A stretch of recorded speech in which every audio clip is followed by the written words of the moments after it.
Horse. Boleh? Ni nak makan kuda tapi dia tak nak. Ini pun tak nak. Tapi dia ni nak.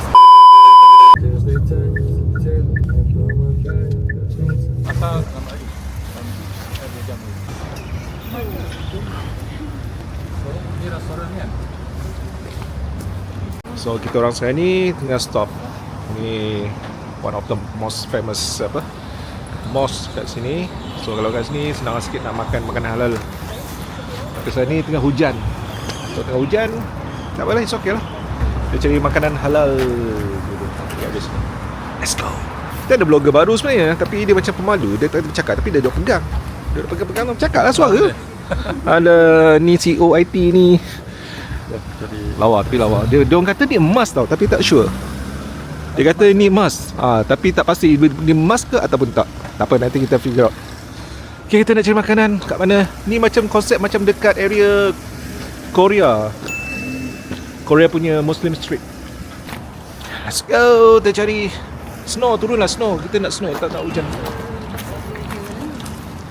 Kat sini kita lintas jalan. Kat sini bahaya sikit jalan dia. Kisah. Tapi kat sini okey, tempat dia okey. Ni seorang ni dah macam apa, orang ni macam apa. Tak apalah, dan hidung happy. Kat sini ada few shops. Kat sini lama. Ni kita tengok depan. Jadi dia orang ambil gambar. Dia orang ambil gambar.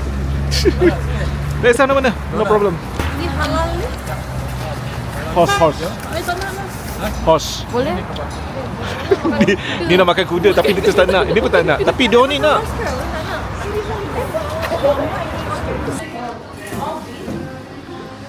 Wafi.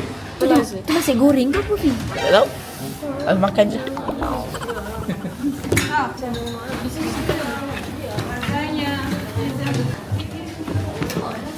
Okey, lagi.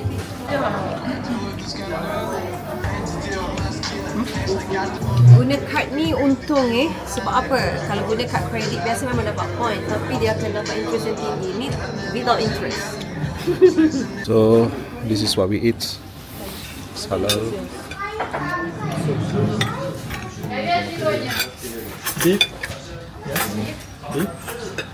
Oh, orang putih ni.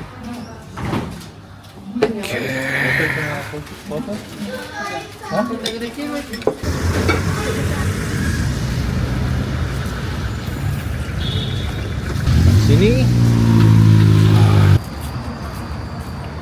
Assalamualaikum.